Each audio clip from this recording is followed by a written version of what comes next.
Hello! So let's open up this reading vlog. I'm trying to be a much better vlogger for this particular set of vlogging. I've not been great at it since I got back from Idaho after the funeral and everything. My vlogging skills have kind of gone by the wayside. Emotionally, I've had a lot of ups and downs with my mental health and with my anxiety and all that kind of stuff. So things are getting near a balance, so I'm hoping it'll be better. So let's talk about what I've read since we last chatted. So I forgot to mention last time I saw you that I did end up starting Homecoming by Kate Morton. I have since finished this. Now this is a brilliant historical fiction. I absolutely loved everything about this. I had the best time with it. I think it came out kind of at the wrong time of year though, because it is centered around winter and Christmas time. At least at the beginning of the story. So I think this would have been better as a fall release rather than a spring release personally. Because this one came out in March. But it's really, really good. Kate Morton has very strong writing. If you're a historical fiction fan and you've not read Kate Morton, I think you're doing yourself a disservice. This one is quite long. But the type is fairly big. So it didn't feel cumbersome as I was reading it. It's a little over 500 pages. I was trying to remember the number. But the way this all plays out is really, really fun. I really don't want to say too much because I think this book is one of those that is better to go in not knowing much and just kind of go along for the ride. But essentially, we have someone investigating the Turner family tragedy, and that's all I'm going to tell you. Because I feel like the journey of learning the things as you go is something best experienced not being told, like by someone else. So that's essentially what's happening in this book. And I believe it's 1950s based. So it's like 1950s, at least the Turner family tragedy was, if I remember correctly. Yeah, so the tragedy happens in 1959. I was fact checking myself. But yes, very, very fun. Really enjoyed this. Had a great time. We do spend most of our time in the past time period. We do have some glimpses to modern times just because that's how these kind of work sometimes. I'm giving it a solid 4. This was enjoyable, but for me, it's not a new standout. I honestly think that it's not the best new historical fiction I've read recently, but I've also been reading some older ones this year for the Goodreads project and stuff. So I'm trying to kind of keep up with them. I'm getting a little behind because I had some mental health reading that I was doing. So yes, I would definitely recommend picking up Homecoming if you are a historical fiction lover. And there is a bit of a mystery to this one. So if you like a good mystery, but you're not necessarily like a thriller babe, like I'm not, then this might be a good fit for you as well. Or if you're a mystery thriller reader who's wanting to try historical fiction, this might also sit well with you. So that's kind of my experience with this one. It was good, solid 4, no major complaints about it, just not a new favorite. And then the other thing I've been reading is I read volume 14 through 18 of Inuyasha. So I have now completed my official first read of Inuyasha, but none of the content was new because I'd already watched the entire anime. But I have a major appreciation for Rumiko Takahashi's art. In Inuyasha, I think the story repeats itself a little bit at times. And for those of you who have read it or watched the anime, you kind of feel that. But the pacing in the manga is better than the pacing in the anime for me. And I think it's because the action doesn't take quite as long and doesn't feel so drawn out when you're reading it as it does when you're watching it. So again, Inuyasha and Kagome end up having a great relationship by the end. The cycle of Kikyo and Inuyasha happened one too many times for me. Well, like 3 too many times if I'm honest. But all in all, Inuyasha is still a solid. It still holds up. Yes, it's a little repetitive in its storytelling, but that's not the first story that's done that. And I can really appreciate the growth that they go through and how they both really end up coming together and choosing each other. It's really sweet. All the side characters are great. And again, I won't be continuing on to Yashahime because I started watching the anime and was nothing but disappointed and sad. So I won't be continuing to the Yashahime manga, but I do love Inuyasha. I think if Takahashi had directly done Yashahime on her own, it would have been a much better story. But we're not going to go there today. So that is what I've been reading. Most of the rest of this week, it's probably just going to be audiobooks and then catching up on some One Piece and reading my volumes for the Yona along. We're going to have the live show next week. So I need to get that reading done. So those are going to kind of be my reading focuses. My current audiobook is Twisted Hate by Anna Wong, because after Twisted Games, I just wanted to keep going. And yes, I'm having a good time. And I kind of want to keep going so that I can read King of Wrath and King of Pride in a pretty timely manner as well, because it's tied to the same world. And when I initially got the arc for King of Wrath, I didn't realize they were connected. So I'm trying to make sure I connect all my dots so I have the full enjoyable experience there. So yeah, that's kind of where I'm at. I'm going to be doing some sprints with Izzy and May tonight. Izzy's really good about doing sprints for her channel members. So yeah, that's kind of where I'm at right now. Just wanted to give you a quick update and open this vlog. Now you'll probably get some cat B-roll and some other things like that. And I'm hoping to update you again this weekend sometime. My work schedule's a little crazy this weekend, so I might not, but I'm going to try. So anyways, once I've read or finished something else, I'll be back to talk to you more. But that's kind of where I'm at right now. It's time to quickly talk about what I've been reading lately. So I did finish Grandmaster of Demonic Cultivation Volume 5, which is the final volume. I do have the Barnes & Noble exclusive edition, and I loved everything about this. You get a little sneak peek of the manga in the back, which is great. The canon story ends, I think last time I talked to you, the canon story had finished, but now all the side stories are there. There's one that is extra spicy, and I loved everything about it. But again, because this is the final volume, I can't really tell you too much other than I love them to the ends of the earth and back, because they have such a phenomenal relationship and it builds in a really beautiful way, and I couldn't have been happier. There was really only like one more thing I wish I would have seen, but not a big deal. Not a deal breaker. I still love this. I will revisit this series probably in the next year or so, just because I enjoyed my time so much. I think I'm going to wait till Heaven Officials is finished, and then I'll go back and reread them and some things like that. So anyways, if you've not read Grandmaster of Demonic Cultivation yet, and you're looking for a good period piece that is also boys love, I highly recommend. Book-wise, the other things I've been working on are mostly audiobooks. My current ebook is Bewitched by Laura Thalassa. That's one of the arcs that I hadn't gotten to yet. I've been reading that one pretty slow. Haven't made any progress in A Soul to Heal yet. Izzy and I have both been taking this one a lot slower than our previous buddy read. And I'm almost done with Twisted Lies as well. But I do really like Josh and Jules. I know a lot of people are really harsh on Josh for the way the third act moment happens, but at the same time, I honestly think that Alex in book 1, Twisted Hate, did more unforgivable things than Josh did to Jules. So that's kind of where I'm at with that one. But yes, I've really been enjoying that. That's been my main reading thing I've been doing book-wise. I have been reading some manga, obviously, so let's also chat about those. As you can see, I have a giant mess back here of things I need to read. But first up, I read the next 5 volumes for Yona along, so that is 16 through 20. We're having the live show the night that I am having this conversation, so that will already be live. I will leave it linked in the corner for you to check out if you want my spoilery thoughts on these particular volumes.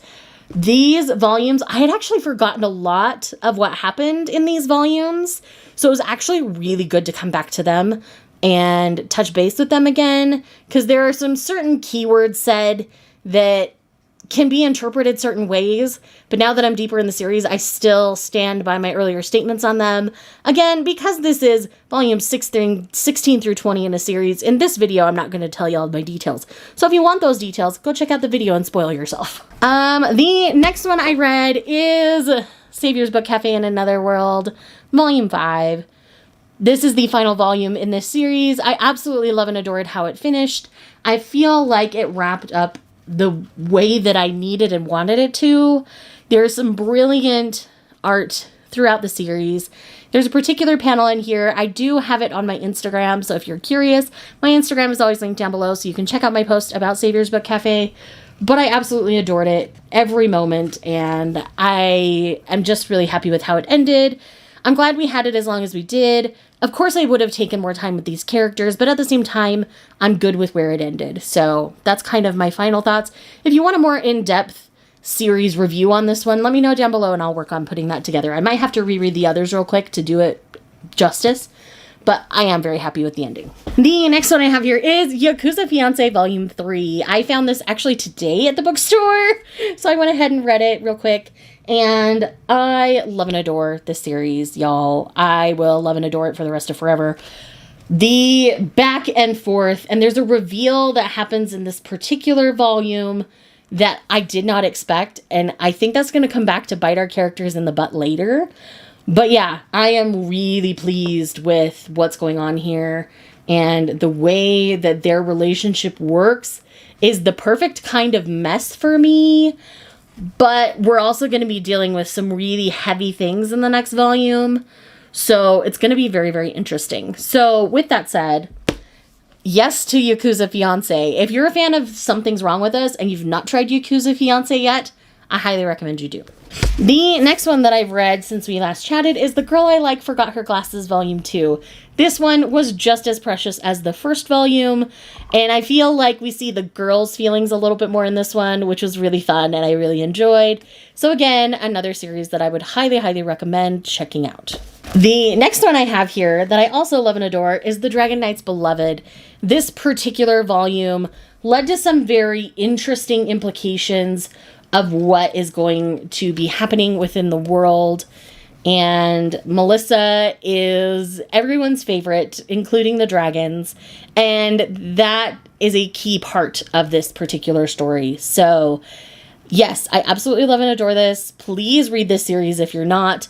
Yes, the releases are kind of slow to come out. So if you want to do it slowly because it is a pricier volume, that's fine. But definitely put it on your radar if you've not been reading it yet, because it is so, so good. The next volume I've got here that I haven't talked to you about yet is Banished from the Hero's Party Volume 4. Now, I've really been enjoying my time with this series. This was an unexpected shonen. I did a try 3 on the first 3 volumes. I'll leave that linked in the corner for you to check out. But yes, Banished from the Hero's Party is a lot of fun, and this volume was a lot of fun. So I'm very excited for the next installment. I think it has 5 or 6 volumes, maybe more in the light novel. But yes, I quite enjoy it and would definitely recommend it. And then the last thing I believe that I need to talk to you guys about is E. McCoy, Now I'm in Love, Volume 5. I adore this series so much. I did actually find Volume 6 in the wild recently, so I will be picking that up very soon. And yes, it's just been a really good time, and I have zero regrets about it. And like, I don't know what it is about the delinquent and the soft girl, like the guy who looks like a delinquent with the soft girl.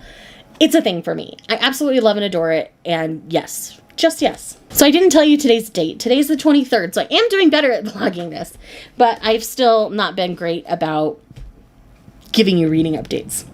So I don't know if that came across, but it is raining and thundering outside. Maybe I'll get some B-roll of that. But anyhow, I'm really happy with what I'm getting read. Yes, it's not nearly as much quantity as I do sometimes, but I'm still very happy with what I'm reading. Like, I have zero complaints, y'all. Like, life is good. Reading is good, and I'm finding I think I'm finding a better balance between like work and the channel and reading and all those kinds of things. So with that said, I'm going to wrap up this clip and I will talk to you guys in a little while. Good morning, friends. So I am on my way to work and I finally got my car mount resituated so I can start using it again, so you're not having to have the really crappy angle that gives me like 5 chins. But anyways, let's go ahead and talk about the little bit of reading I've done since we last chatted. It's only been like 2 days, so I haven't done too much reading. But I did finish Twisted Lies by Anna Wong, and it was good. I like Christian. He is definitely a morally gray hero, so he is definitely not going to be for everybody. This is definitely also a morality chain. Like, literally, he would burn the world for Stella, and I love it. And he calls her Butterfly, and why he calls her Butterfly is like the sweetest thing in the world. And you find out why he calls her that pretty early in the novel. But like, I just really enjoyed their dynamic because it felt like all of the reasons why they kept trying to put distance between each other felt like real and legitimate reasons. I don't feel like any of it was forced. I don't feel like any of it was there for plot convenience. It all legitimately made sense why. And I really appreciate a book that does that.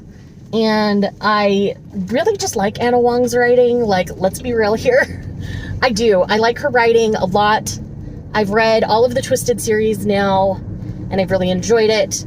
I will be starting, I believe it's King of Wrath that comes first,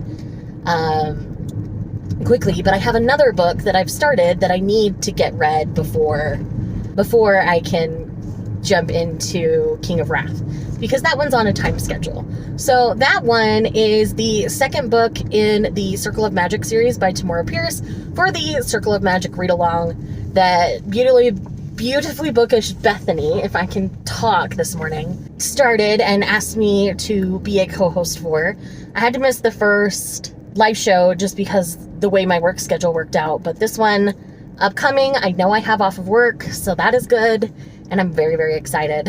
The other thing that I've read since we last chatted is I was able to get Ladies on Top Volume 3 a little early, and I'm having mixed feelings at this point. I was really digging the first 2 volumes, like solid 5 stars, really liked where it was headed. And then I feel like this third volume was kind of clunky in its storytelling. In this volume, we basically have another person enter the equation. It changes the dynamic. But the good thing about this volume is actual pegging did happen, but it didn't necessarily go how they both wanted it to. It was interesting, and honestly, like, the way they're exploring their sexual relationship, I still really, really like, and I think it's really, really solid. So all of that is not a bad thing at all. But it's the matter of adding this third person into the equation that doesn't necessarily need to be added to the equation. They're already dealing with a lot of things within the relationship that I honestly think you don't necessarily need that, like, jealousy plotline that is very common in manga to happen in this particular volume. Because, well, in this story at all, really, because, again, just figuring out sexual preferences and knowing that you're outside of the standard, like, normality in your preferences is something that is very hard to deal with in a relationship at all, let alone dealing with the fact that another person's trying to come and disrupt your relationship. Like, and the whole reason why, like, I mean, if they're trying to add him in as a third, that's one thing, but I don't think that's what's going to happen here. Because he gives me chaotic bi energy really hard. So it could be a thing that happens in the future in this series, but I don't see that happening. Most manga readers are not ready for a chaotic bi to enter and make a third in an already unconventional relationship. So I don't see that happening. I know I'm kind of spoiling things here, but, like, I feel like I have to. Otherwise, like, y'all are going to be like, well, you were loving this one. Why are you hating on it now? So, because, like, this boy, he went to an all-guys high school, and he already finds our male lead, like, cool, and, like, he blushes around him, so this is why I'm getting chaotic bi energy.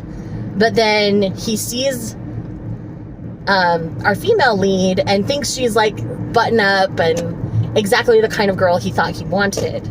But then he catches them in the file room, like, having a little, like, dirty moment where she's kind of, like, asserting dominance on him, like, on our male lead. And the guy is like, I should be totally turned off by this, but I'm not. I still want her. And so I'm like, it's like, okay, you're giving me chaotic bi energy. Is that where the mangaka is really trying to go? Or am I just projecting and reading into things? Because that is very possible. Because I love me a good chaotic bi in a story. Like, I do. I love to read about them. Some of my favorite people on this earth are chaotic bis, and I love them. So I'm not saying this in a judgy way in any way possible. I just want to make that very clear.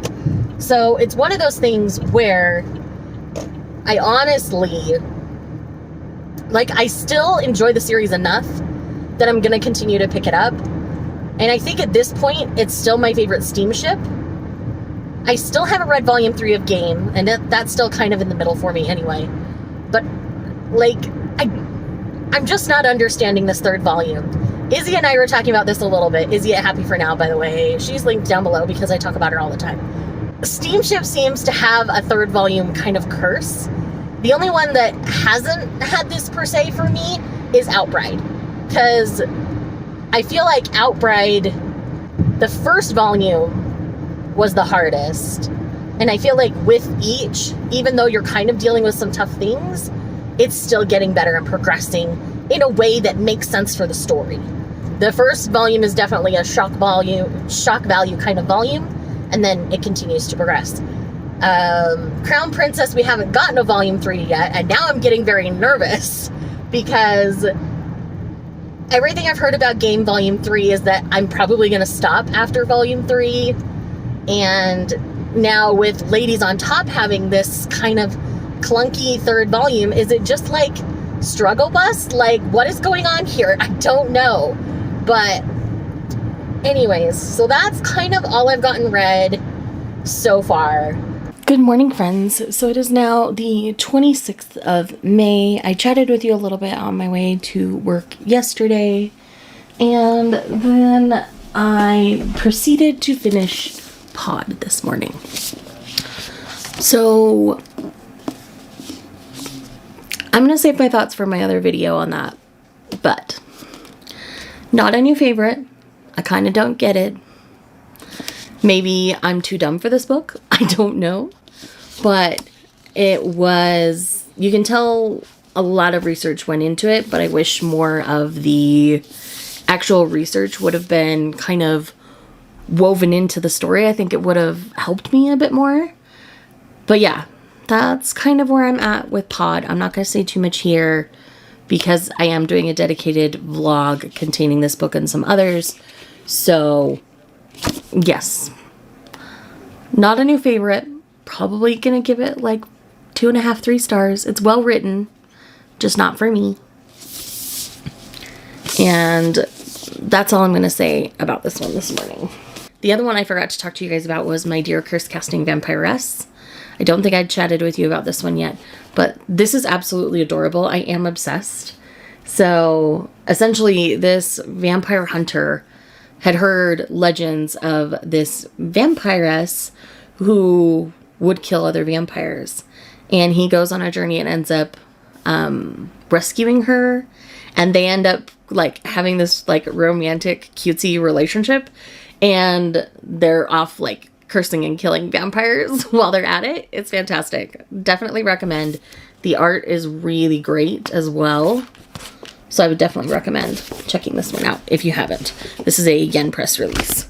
So I think that's the only one I haven't talked to you guys about that I've read yet. I think I'm going to go pick up the next volume of Emo Koi because I already own it. So I think I'm going to pick it up and read that this morning. But yeah, that's kind of where I'm at. Oh, I have read more in Bewitched by Laura Thalassa. I'm about 20% into that one now, really enjoying it. I also have continued, I started King of Wrath. King of Wrath is good. I'm enjoying it. I'm only a couple chapters in, so I don't have too much to say yet other than, hi Dante, how are you? And we're getting to know our heroine, who we've seen in passing in other books. So I'm very interested to see how this is going to play out. So I thought my mic was off for all of that, so I'm really glad it was on. But anyways, talk to y'all later.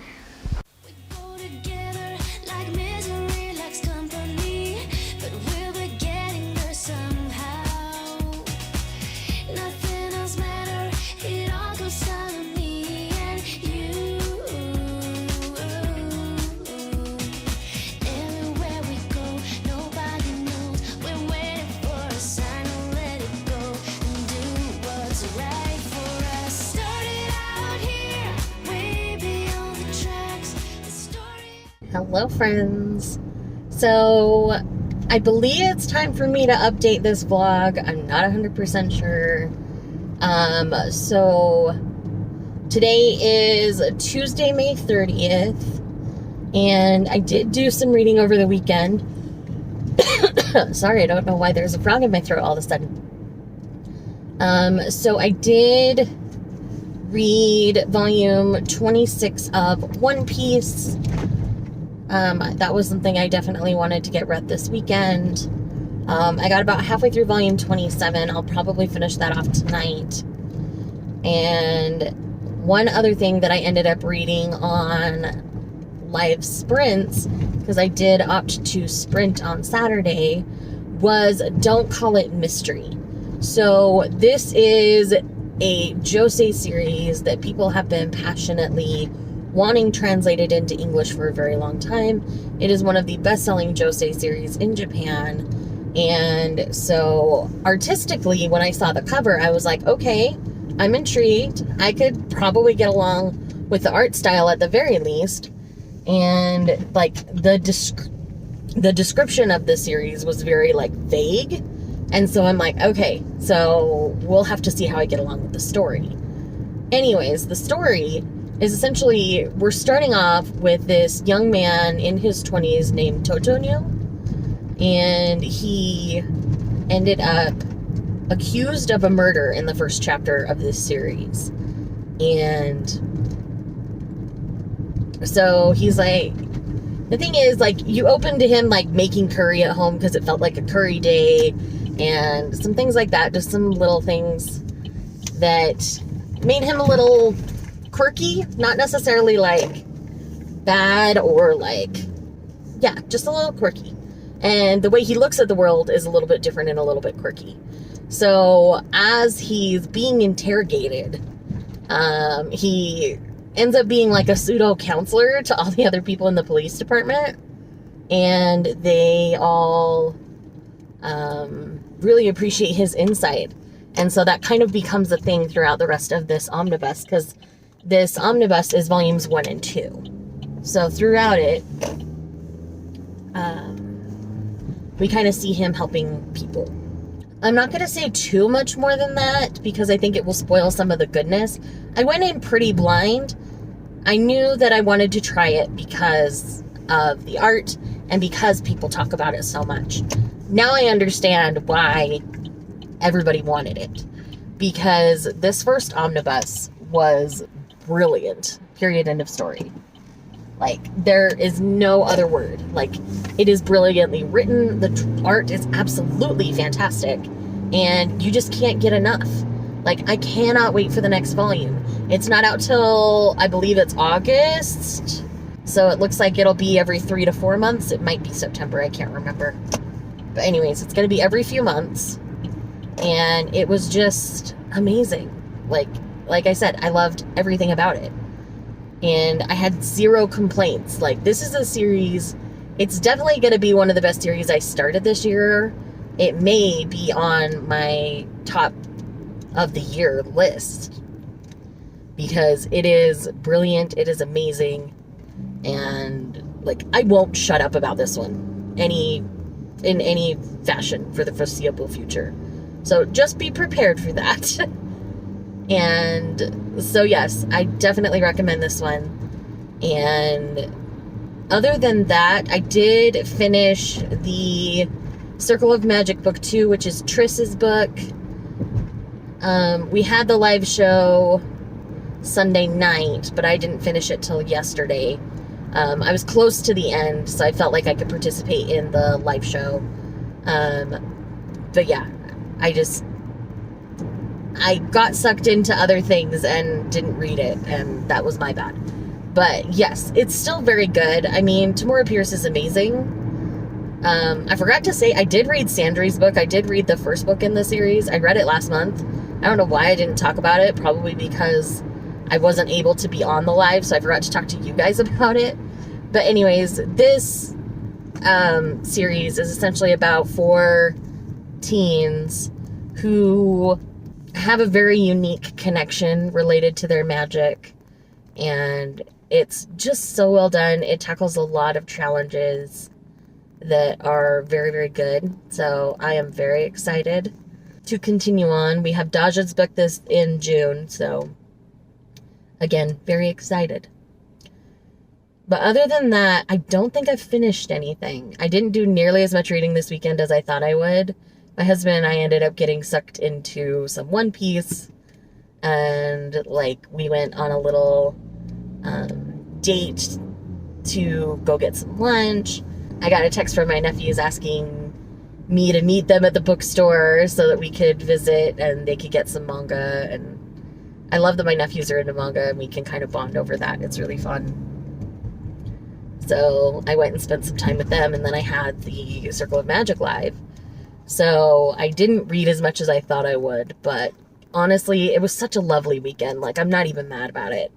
Like, it was just so good. It was the kind of break I needed, and I didn't realize how badly I needed it. So yeah, it was just what I needed. Even though I wanted to read more, I'm not mad with what I got read. So anyhow, I think I'm going to wrap this clip here for now, just because I don't have too much more to say. I'm headed into work. I'll probably read some tonight. And then I'll do some reading tomorrow. So I have today and tomorrow left for this vlog. I'm hoping to finish at least one more thing before I wrap this vlog for you guys. So you might get some more B-roll. My cats have been particularly cute in the evenings lately, so you might get some more adorable catness. But anyways, I will chat with you guys later.